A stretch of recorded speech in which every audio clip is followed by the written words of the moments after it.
Hi everyone, thanks so much for joining us today for our Strategic Marketing on a Shoestring Budget webinar as presented by ourselves, Business Station, as part of the federal ASBAS program in conjunction with Australia's Southwest Tourism.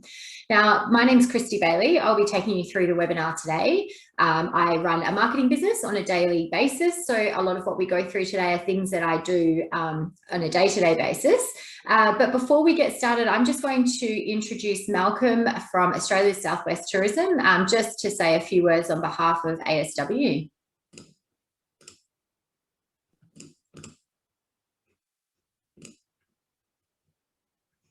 And just hi everybody. I'm not sure if you can hear me. Hopefully you can. My name is Malcolm. I'm the Strategic Marketing and Business Development Manager at Australia's Southwest. Thanks all of you for coming along. We're really delighted to be working with Kristy and for her to deliver these workshops that we've got on. There's a whole list of them. They're going to be really, hopefully, very helpful. Particularly after the last year and a half, you might be wondering, like, what can I do to to bolster my business and work towards welcoming back interstate visitors, but also international visitors when they come. And so I just wanted to say thank you so much to Kristy for delivering these workshops. And if you've got any questions about how you can work with us, Australia Southwest, on your marketing, or what we're going to be doing in the next year, feel free to email me or reach out to any one of us in Australia Southwest. This is a great precursor to some workshops that we're going to be delivering later in the year to build the capacity of your business and of the region as a whole. So please feel free to reach out to any one of us at Australia Southwest any way you can. And I will pass you back to Kristy, and hopefully very soon. Thanks so much, Malcolm. All right, so we're going to get into it now. Now, this webinar is designed to be interactive. So if I could ask you to use either the chat or the Q&A functionality to ask questions at any time, I've got my eye on those, so I can answer those as we go. But also we'll have a little bit of time at the end where you can ask questions as well. So please feel free to do that. Like I said, a lot of what we go through today is real life stuff. It's not just for the purpose of training. So stop me at any time and we'll see if we can relate it to your business. Now, what we're going to go through today is, first of all, obviously the webinar is Strategic Marketing on a Shoestring Budget, a bit of a mouthful, but we are going to first of all talk about the strategy side of marketing, because I believe that with a good strategic approach, you can market a lot more effectively and a lot more cost effectively. So we're going to identify the components of marketing strategy.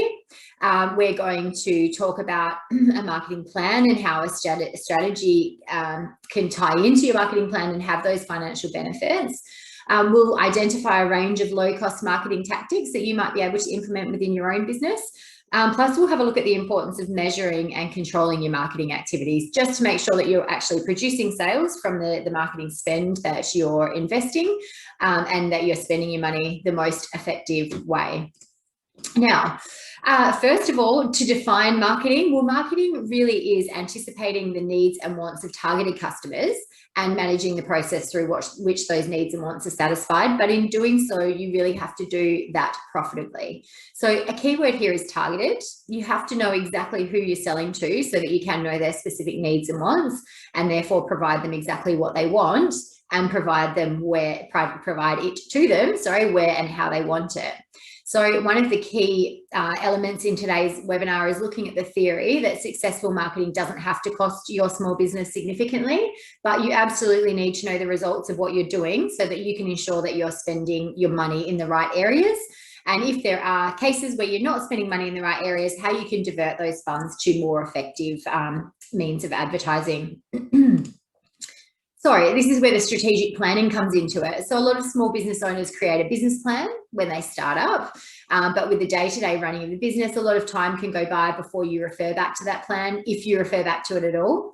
And a lot can happen in the business during that time. So your priorities might shift, you might introduce new products or services, key staff could come and go, and therefore that's changed the basis of your business plan. So the best way to ensure that you're marketing effectively and reaching your goals is to go through that important process of annual planning, incorporating the annual planning of your business, so business planning. You need to take the time to measure progress and then assess those specific steps that you're going to take in the future year to make sure that you stay on track. That'll then tie in with your strategic marketing or your marketing strategy and you being able to market in a cost-effective way. So to define the strategic planning elements of your business, I would look at a pyramid like this. The marketing strategy has to align with the overall business plan and goals, and it defines the marketing mix. So your price, product, promotion, your place and your distribution or your distribution.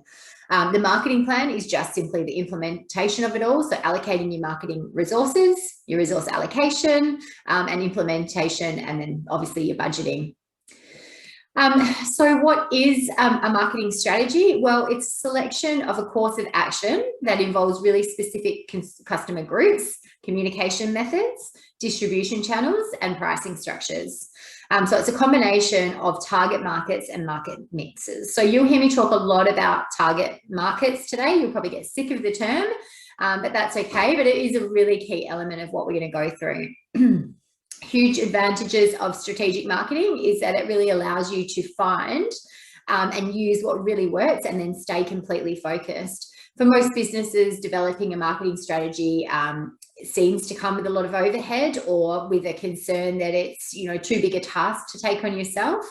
And then a lot of advice that you might get from marketing agencies is that you have to have a significant marketing budget. But I think there's a lot of things that you can do yourself, and it doesn't have to be expensive, but it has to be targeted.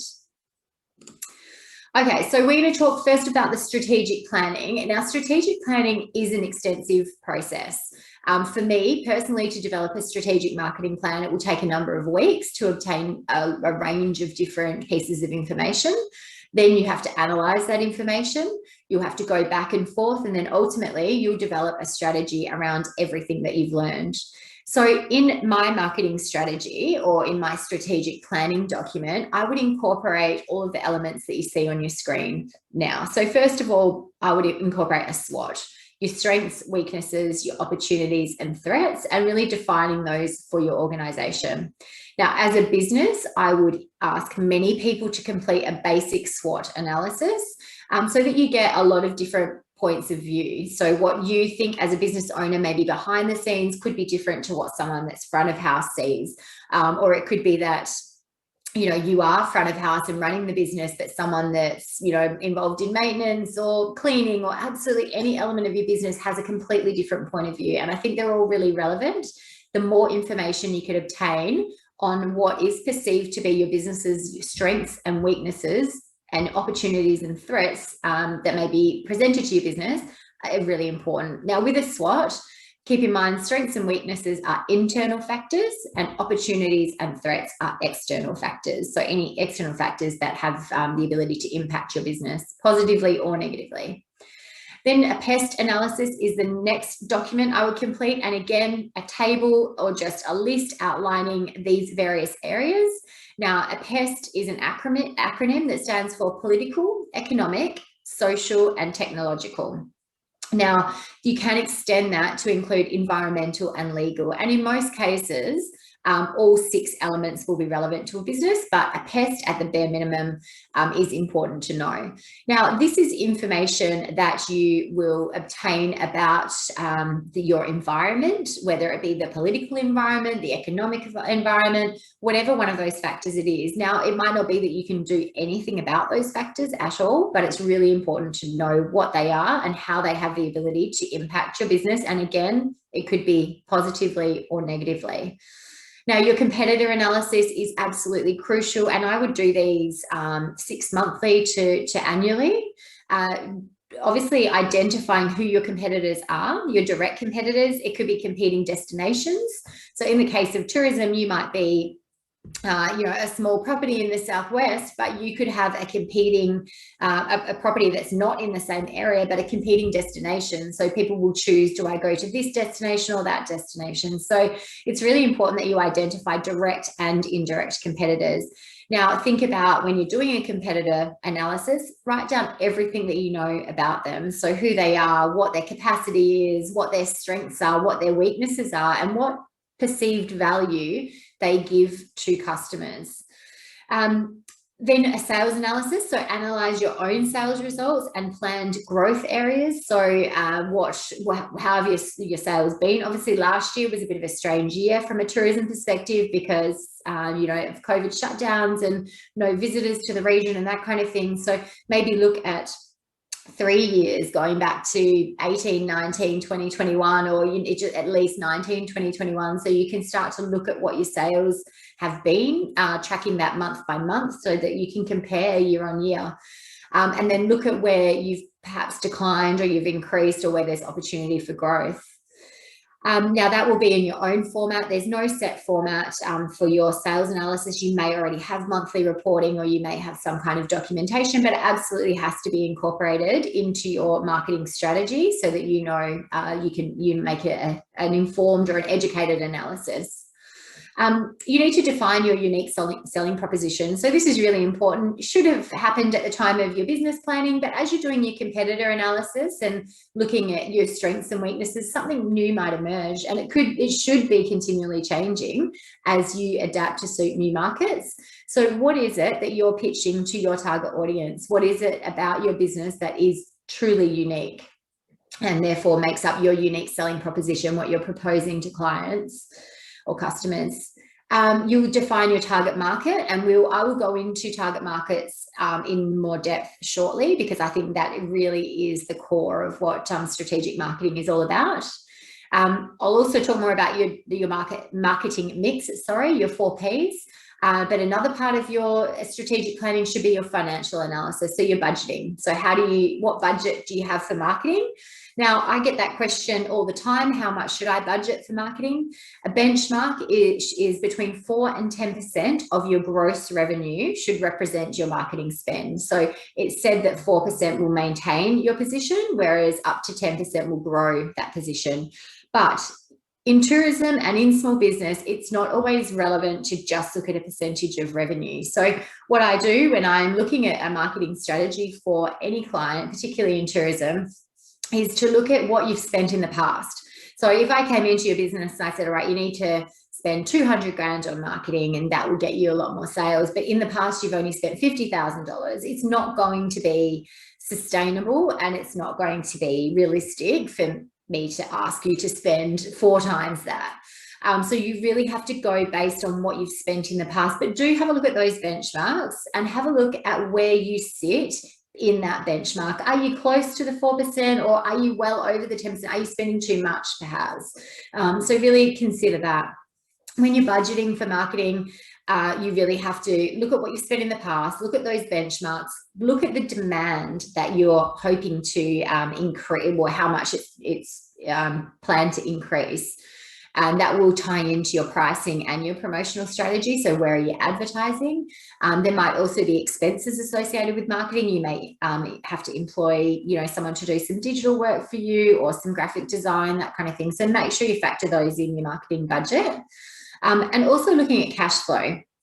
So cash flow is a really key thing. Now, we do an entire webinar on cash flow, not as part of the ASW series, but we do have cash flow webinars that sit outside of that.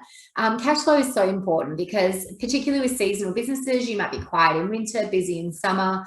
Therefore, you might not be able to spend the same money on marketing at certain times of year. So it is directly relevant to your cash flow as to how much you can spend on marketing. So it's important that you do understand when you've got the cash to actually spend it. And then also you have to make some critical assumptions of this financial planning that you're doing. And then also determine what are the impacts of any changes in those assumptions. So what is the impact in the case of no tourists coming to the Southwest, or West Australian borders closed, or lockdowns and that kind of thing. And there's a range of different factors that are outside of your control. So some of those areas that will make up your strategy are going to be very straightforward and obvious, just filling out a document, doing a bit of research, whereas some will require a little bit more explanation. So I'm going to expand on those now.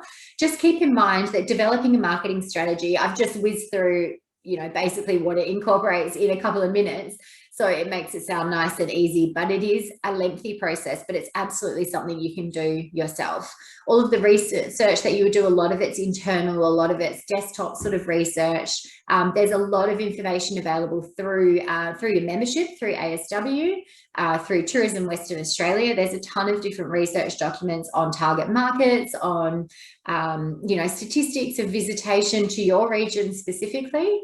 There's also Tourism Research Australia that have a lot of information.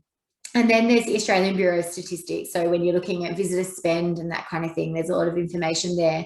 Now, what you have to keep in mind is research is retrospective. And unfortunately, because we've had a COVID year, a lot of that research may or may not be relevant. So you're going to have to take what you know, combining it with the research that you've got access to, and make some assumptions based on the analysis of that information. And your best place to do that being the expert within your own business. So don't think that you have to outsource the development of a marketing strategy to someone else. You just have to stay committed to the fact that it will take a little bit of time, but there's a process in which you can do it. All right, so now going on to what I believe to be the most important component of a marketing strategy, or of marketing in general, and that is to truly know your target market. So a target market is a market segment that has been selected by your business for marketing attention. So through research of who your target market is, or potentially who they could be, you might find that there's target segments that no one's reaching or no one's communicating to. There may be markets that are being served by competitors, but their competitors aren't doing it very well. Or there could be other target markets that might be saturated with options, so they're more difficult to get to. But in terms of becoming a target market, there are some criteria that we look at. But market segmentation involves dividing customers into groups or market segments with common characteristics. I'll go through those dimensions in a second, but to be viable, first of all, the individuals or the businesses within the segment have to be homogenous, which means they all should be alike. So they have to have the same criteria. Secondly, the market segment has to differ from the general population and also be different than other market segments. So you can't say that your target market is males over the age of 30. It's too much of a general population. You need more characteristics than that. The third criteria is that the market segment has to be large enough to be financially viable to support its own marketing campaign. Now, some market segments might meet the first criteria, but they're too small to support their own campaign. So they will come to you, they will find you, but you're not going to actually target your advertising spend towards them. Now, the last criteria doesn't really apply to us so much in tourism, but it is that they have to be reachable through some form of media or marketing communications method. Now, the only area that this is perhaps, you know, a little bit relevant is if you're aiming your product or service at a child, but therefore they're reachable by their parents. So that's not really a consideration. But just on that point, you have to consider who is the decision maker. So if your target market is children, for example, let's say you've got an adventure activity in the Southwest and it's all child focused, you need to identify, is it the mother or the father of those children that we're actually targeting, and then what does that person look like? Now, in terms of segmenting your markets, there's a number of different dimensions that you will use to truly segment them. The most common is demographics because it's the easiest. So other methods or other areas could be psychographics, so behavioral information. It could be generations. It could be geographic location. It could be the benefits and usage and their values. So like I said, Tourism Western Australia has really carefully defined from a psychographic perspective who the target markets are for Western Australia. So I think that's a really good starting point to look at what they've defined and then go, okay, of their 6 target markets that they've defined, which is actually relevant to our location, our business, and your product or service. And then also think about more information. So if you know the psychographics, where do they live? What age bracket are they? What is their income? Once you know all of this information and you've defined a really clear picture of who that person is, you know exactly where they consume media, which means you know where you can advertise to get directly to that person. The worst possible thing we can do in advertising is put your business or your product in front of someone who is absolutely not interested in it. It's completely wasting your funds. So without that clear image of your target market, as a small company, you might try and reach everyone and you end up appealing to no one. So you should be able to describe that person and even visualize them. So thinking about that, do you truly know your target markets? And now that tourism, and particularly Western Australia, post-COVID has changed, has that person changed? Do you have to adapt to suit this new target market? One key thing that you do need to keep in mind, and this goes down to customer service, but also the development of your business and who you are and defining your target market, is that you can never expect a customer to change their needs and wants to suit your business. So if your customer has changed, your target market has changed, you will have to continually adapt your product or service to make sure it's continuing to meet the needs of your target market. So thinking about that, does your business meet the needs of your target market? Is your target market still current and relevant and still traveling to the region? So there's a few elements to consider there, and that's where a lot of research really comes into it. Now, with your target market, you might also look at your own research in terms of what past data you've had, but don't limit yourself to just past data and past information, because who you've had in the past may not be who you want to have in the future or who is going to be traveling in the future.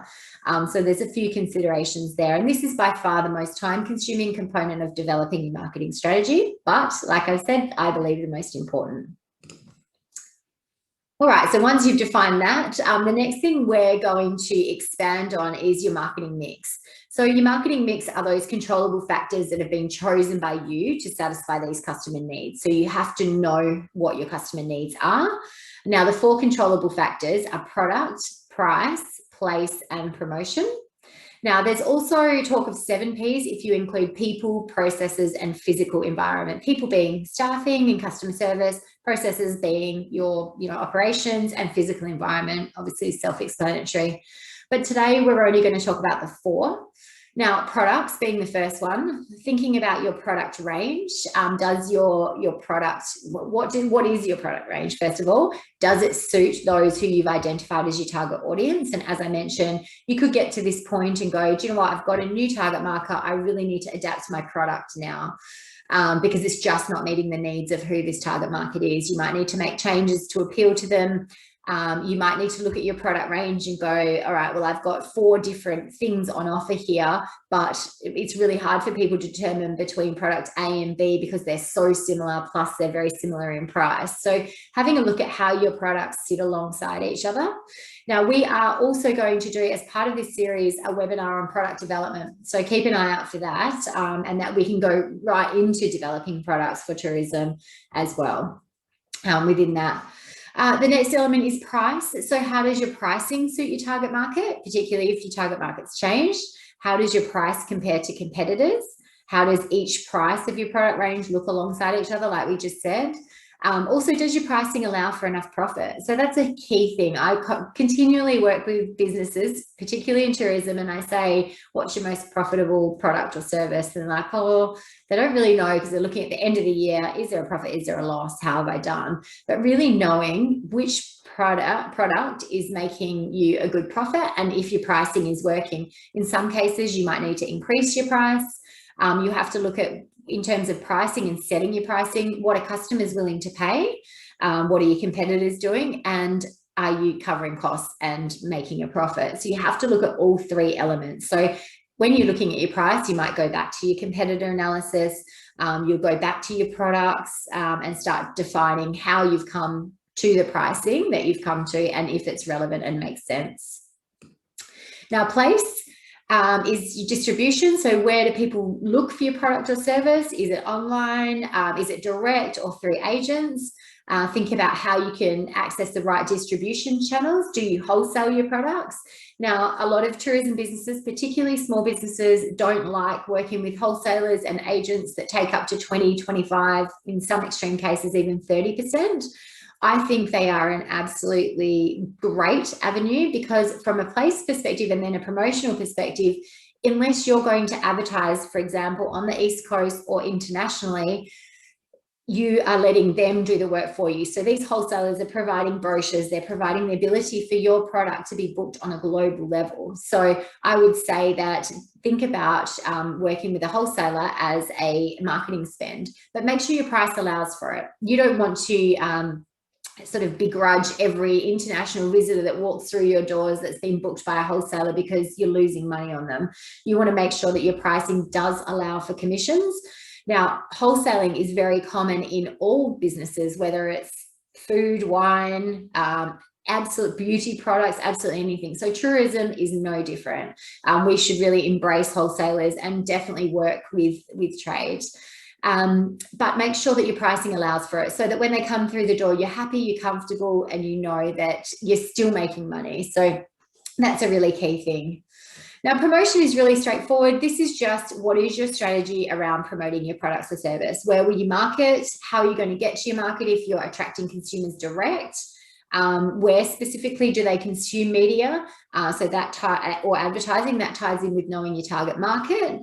It also ties in with what your advertising spend is. Your target market will define what type of methods of advertising appeal to them and how the design might look. So the key thing here is really knowing your target audience to be able to determine where and how you're going to promote your products and services. So it is all interlinked. And when I say, you develop a marketing strategy, you'll continually be going back and forth between all of these documents that you're researching and preparing. And they will all tie in and allow you to create a really comprehensive marketing strategy. So that was an absolute fly through of the development of a marketing strategy. Like I said, it takes time and patience while you research. We could talk about strategy all day and definitely do, a full day session on strategy. But the key point here is to understand that you can be really targeted and spend your funds, particularly if funds are limited, very well with a solid strategy behind you. So to recap, the key reasons that you should strategically plan are that it composes the big picture, and it does it through pinpointing your specific target markets and the target markets that you'll serve, determining your customer needs and wants through market research, and analysing your competitive advantages by comparing that against your competitors, obviously, and defining your unique selling proposition. And that will allow you to build a marketing strategy around what makes your business differ or stand out from others. It also allows you to create a marketing mix that meets the needs of your customers and obviously satisfies their wants as well. Now, some key considerations are that a strategic planning has to match your resources and capabilities, otherwise you won't have long-term growth. So you have to factor in all of these components, the internal and the external, to get the true big picture. Now, I did say this earlier, but I do believe that strategic planning is an integrated activity. If you can involve as many people in your business as possible, the more information you'll have. If you don't know what's going on in one area of your business, whether it be front of house, back of house, you might miss something. So if you can get some key team members, if not everyone, a selection of people involved to have a strategy session and have an open forum where they can provide you some information, at least on an annual basis, I think it will be really, really helpful for your planning. And it takes the pressure off you having to come up with all the ideas as well. They can generate these ideas and give feedback.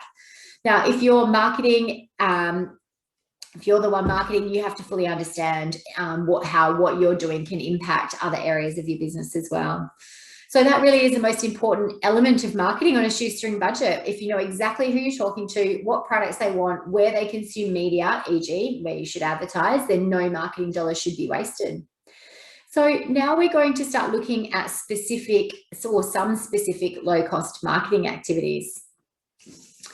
So you've done the research, you know your audience, you're targeting and advertising towards the perfect audience that's going to generate a return on investment. So I believe these are some essential low-cost marketing activities. First of all, being online is absolutely crucial. You have to make sure that your online setup is completely solid. So your website, your SEO, and having remarketing at a minimum, which we're going to look at and expand on a lot of that now. Also seek referrals and reviews online. Make sure that you're listening to those reviews and setting up alerts and are responding to them. So a lot of businesses don't do things like claim their Google listing where people can leave reviews, or don't get alerts for even TripAdvisor listings aren't claimed. There's other industry specific review platforms like booking.com, there's TripAdvisor, there's tons of places that people can review your business. Make sure that you are listening and that you are on those and actively responding to them. Personalized marketing is also a fantastic low-cost marketing activity. Through email and social media. Talk to your audience, talk to them directly about events, times of year. Be really personalized in who you are. Also obtain an email database so that you can talk more specifically to people.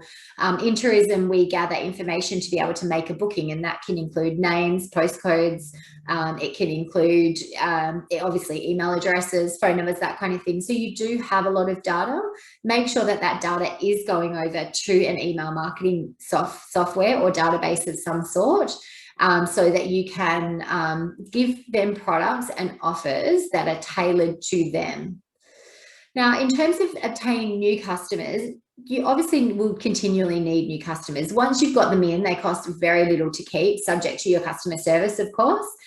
So you've got to stay in touch with those clients, but do something to get them in through some kind of new offer. Now, there's a stat. Now, this is a retail stat, but a new customer costs something like 8.5 times more to obtain than to keep an existing customer. So creating a new offer to get them in is fantastic, and it could be low cost to get them in. Once you've got them in, they cost next to nothing to keep, so keep them.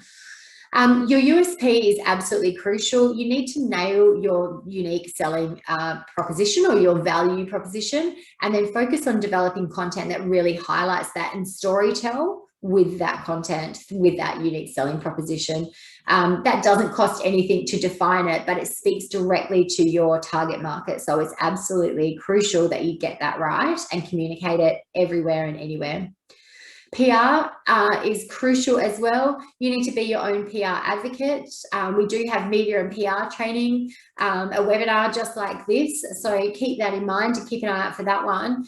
You can get free publicity. You can engage with the media, engage with your RTO, engage with ASW, Tourism WA, even Tourism Australia, to get that kind of coverage that is no cost, essentially. Keep in mind that as small businesses, we've all got an amazing story to tell, but are you telling it, and are you utilising PR opportunities to be able to tell that and then appeal to a mass market?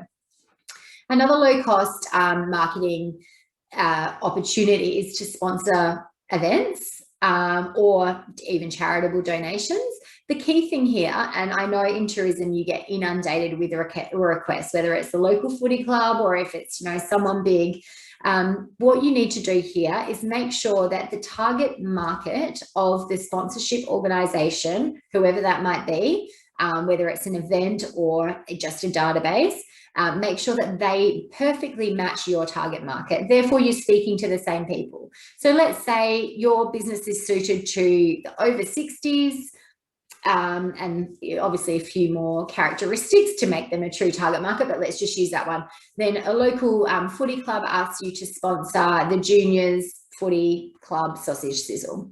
Therefore, your information, it could be banners, it could be brochures, it could even be an email out to their database, but that's only going to mums and dads of young kids. They're not your target market. There's going to be absolutely no value there. So make sure, do choose the sponsorship opportunities that allow you to really talk to your target market. And then that represents a really good PR opportunity for you. Now, the other thing is not to forget grassroots marketing, thinking about signs, handouts, flags at the front of your office, billboards, anything you can do on your own venue. And also do consider traditional marketing. A lot of the things we're going through today is all about digital, because digital is low cost, it's very targeted. So if you have a limited amount of money, digital is the obvious answer. But yeah, don't forget about those other simple things that you can do that don't cost you very much at all. Think about what your venue looks like. Think about, you know, the road into your venue. It's those companies with signs and flags and things like that that can really catch your eye, just to attract the drive-by sort of traffic or just a different type of consumer. So that's some key things. So we're going to explore further some online marketing tactics now and how to best market your business online, because every business, no matter your industry or what component of the tourism industry you're in, should be online, and you can really maximize your online presence to get new business, but also to capitalize on existing customers and to keep them engaged with you. And it just means that you're really effectively spending every marketing dollar. Now, online advertising, as you may well know, is very targeted and it's very trackable. So that takes the guesswork out of it. And the guesswork out of, you know, what you're doing and whether it's effective. You literally track it right down to every step. Okay, so first of all, at the core of your marketing is your website. It's only part of your strategy. Potential customers need to be able to find that website, obviously, and you need to be able to engage with current and future customers via your website. We'll talk more about the website actually being found in a second, but your website itself is a place where customers find out about your products, make purchases. They might even find your address to get to you. If you think about your website as that #1 salesperson and ask yourself, is it up to date? Is it doing your business justice? And is it selling your products and services as you should? So your website is a really valuable marketing tool. It needs to have a nice, fresh design with easy navigation to make it simple for people to get around your site. Big hero images that really sell your product or service, but sell it realistically and correctly. Buy now or book now functionality is really important as well. And of course, it has to be fully responsive. So it has to look good no matter what size device it appears on, whether it's a desktop, tablet, or a mobile. Now, the experts say to build for mobile first because people are really researching things on iPads and iPhones more so than desktops. So have you had a look at your website lately to see how it looks on that device?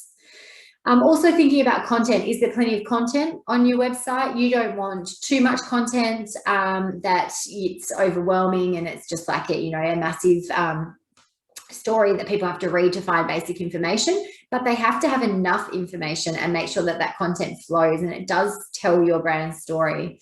Now, that also helps with how well you rank. Google needs content on your website to understand what the website's about. And so imagery is mostly important to sell tourism businesses, but that content is really important to the success of your Google rankings.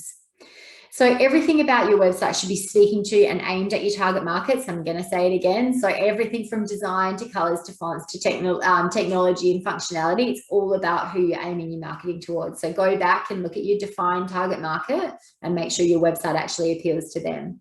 So having that excellent website is one thing, but it also has to be found, and that's where SEO comes into it. So we've used the term SEO a couple of times.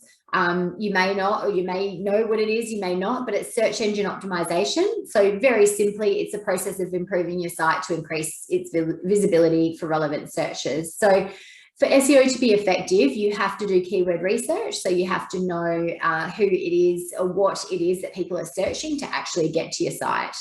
Now, keyword research can be quite time consuming, but it's obviously the most important part of ranking well. So if everybody is searching a particular term and you're not visible in that term, it doesn't matter what you put on your website. Now, good SEO is a combination of hundreds of tactical efforts, and it really changes regularly. So what would have been amazing for ranking, a few years ago could be completely different now.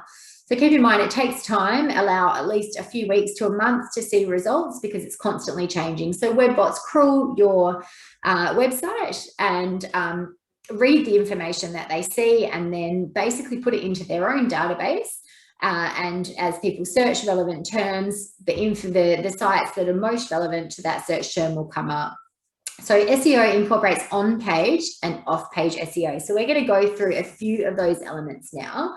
Now, on-page SEO is having readable URLs, So URLs that actually make sense. So it could be australiasouthwest.com.au/accommodation rather than a code. Internal links within your website, so page to page linking to relevant content. So if your homepage starts to talk about certain tours, make sure that that tour is a hyperlink to the tour page. So do that as and when it talks about different things on your website. 301 redirects are important as well. Now that's where your website, if you've got a page that you've taken down, for example, or you've changed the name of the URL, you can say that the URL that used to live in location X has now moved to location Y. It's just so people don't get errors when they try and hit a page. Your page load time is really important. Image sizes can impact that. So you make sure that you test it regularly and keep an eye on the speed. Now, all of these things are really important to search engines like Google, but the reason being is because it comes down to customer usability. So making sure that it's a good experience for the customer is generally going to equate to a positive result from a search engine. The last thing Google wants to do is send people to a web page that's broken, slow to load, confusing, wrong information. So keep that in mind. Now, there's also page title tags, meta descriptions, alt tags, and headings. So we're going to expand on them now because they can be a little bit more in depth. Okay, first of all, looking at page title tags. So each of the pages in your website, should have its own unique title tag. Now that should include the main keywords for that page. So it's not the headline as displayed on the page. It's only visible in the code view. So you may or may not know where to access that, but if not, this is a good question to ask your web developer. Because it's really relevant from an SEO perspective. So Google and other search engines will use it to display as the main title in their search results. So like you see on the screen there in the red box, I've Googled ASBAS Perth and what you can see on my screen comes up. So the optimal length of a title tag is about 60 characters, which is long enough to display a good title tag without it getting cut off. Make sure you don't use stop words like this and is, those kind of words in the title because they have no SEO value to you whatsoever. So the preferred format is to put your primary keywords first. Now, aside from being a critical factor for Google bots, the page title tag really have a heavy influence on users and if they click through to your website. So a title tag here that's more appealing is a lot more likely to be clicked. So you have to make sure that it makes sense because your ultimate goal is to get people to click through to your site. Now, the next element is your meta description. So the meta descriptions isn't visible in any part of your site except in, again, the HTML code. So if you're not sure where you can see this through your content management system or through the back end of your website, speak to your developer about it. But basically, this is the little description that's found underneath your title in search results, like the example you can see in the red box. So the meta description doesn't actually have any effect on your ranking in search engines, but if it's well written, it'll encourage people to click through to your site, which obviously then boosts your traffic to your site. So it's like a little advert for your web page and it's completely free. Now, if you don't enter a meta description in your pages, Google is going to do this for you. So Google will take a small sample from the text of one of your pages, whichever page it's relevant to. Sometimes that text could be cut off or not relevant to your keywords. So make sure that you take control of this because it is like a little ad. Now, it's only 160 characters. If you keep it to 160, it won't get cut off. Don't use the same meta description for every page on your website because this description talks about what the specific page is. So make that description unique for each and every page. Now, the last two elements of on-page SEO are alt tags and heading tags. Alt tags are used for images. That's on the left-hand side, you can see there. They're little HTML tags you can use to describe what an image is. So as a Google bot crawls your site, they obviously can't see images. They can only read the words associated with them. So without a description, they'll have no idea what it is or if it's relevant to your page. So if they can find your image because it's correctly labeled, obviously that builds on the SEO or the ranking for that particular page, but your images could also appear in the Google image search. So I would include local keywords that are used or whatever you're focusing on in the title of that page or what keywords you're trying to rank that page for. Now, on the right-hand side, you see heading tags.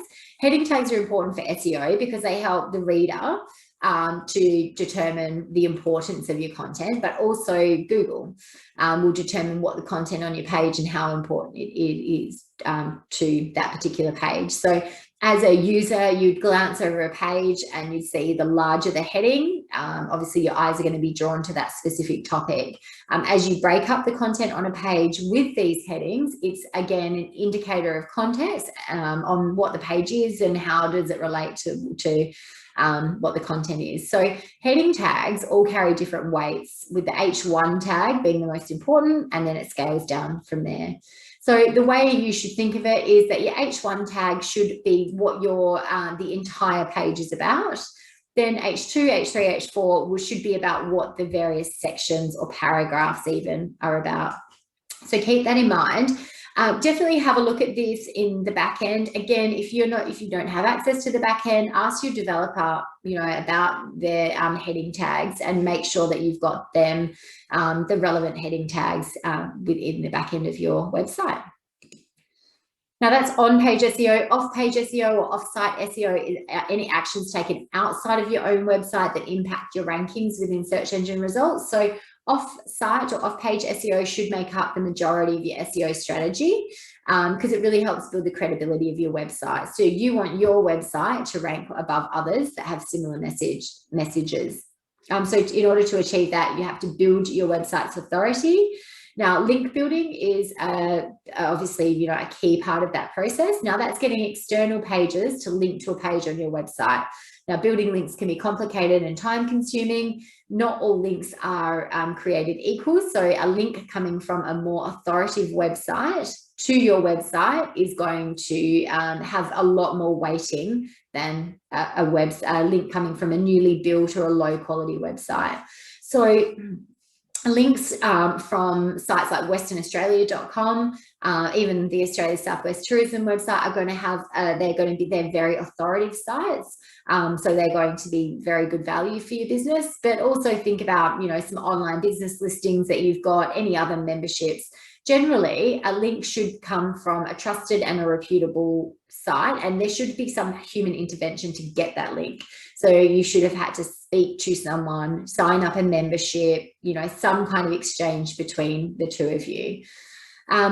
Now, there's other non-link related off-site SEO, off-page SEO. So social media sends signals. So all the activity that you've got going on social media absolutely sends signals to search engines, and it does improve your search ranking positions. So keep that in mind. Also, think about any influencer marketing work that you've done. Have you had any journalists out and they've done any, or bloggers or anything like that? Anything where you've got a mention on a website, news site, blog, make sure that you get, if you can, get those links back to your site, but those brand mentions are just as important. But I would definitely be asking for a link at any stage if you can. So off-page SEO, like I said, it does take time and it is really important. Now, in terms of SEO, that's ranking organically when people search, but there's also SEM, which is search engine marketing. Now, that's where you set up advertising and you pay per click, essentially. So we're not going to get into full details of AdWords or pay per click advertising today, but I am going to tell you just about one form of Google AdWords, which I think in terms of marketing on a shoestring budget, this is one of the most important things that you can do from an online advertising perspective. Now, it's called remarketing. Now, remarketing is a very simple concept. Basically, you're reinforcing your brand to people that have already visited your website. So you've got a prospect, they've come across your business name, however, it could have been through a search, it could have been a brochure, a billboard, a poster, someone told them about it, they've gone to your website. On your website, Google tracks them, and when they leave your site, now they could leave for a number of reasons. They could get distracted, they could be comparing your business against a couple of other businesses or different destinations for that matter. They leave your site and then they go onto other sites where there's Google advertising space. You can then appear in it as an advert on that space. Now, it's so effective because it is you're only targeting people that have already been to your website, so they already have some kind of brand awareness, but then they're continually seeing your name, so it really increases and builds brand awareness. in terms of when you pay, you only pay once they click your ad and therefore they go back to your website. So it's extremely targeted, but cost effective, because chances are they might see your ad, they could see it 5 or 10 times, you determine the rules around that, but it's only once they click and get back to your site that you actually pay. So there'll be people that see your ad 10 times and you never pay until the last moment when they go to make a booking. There could be people that see your ad 10 times and then phone you anyway, or somehow get you without clicking an ad, so you're never paying for them. So it's really important. I think it should be a part of your basic strategy. Now, I always implement these campaigns for any clients I work with them for my own business as well. And I've never paid more than, $150 to $200 at an absolute maximum per month for this kind of remarketing. In most cases, it's a lot less. So it's a really great way to build your brand awareness.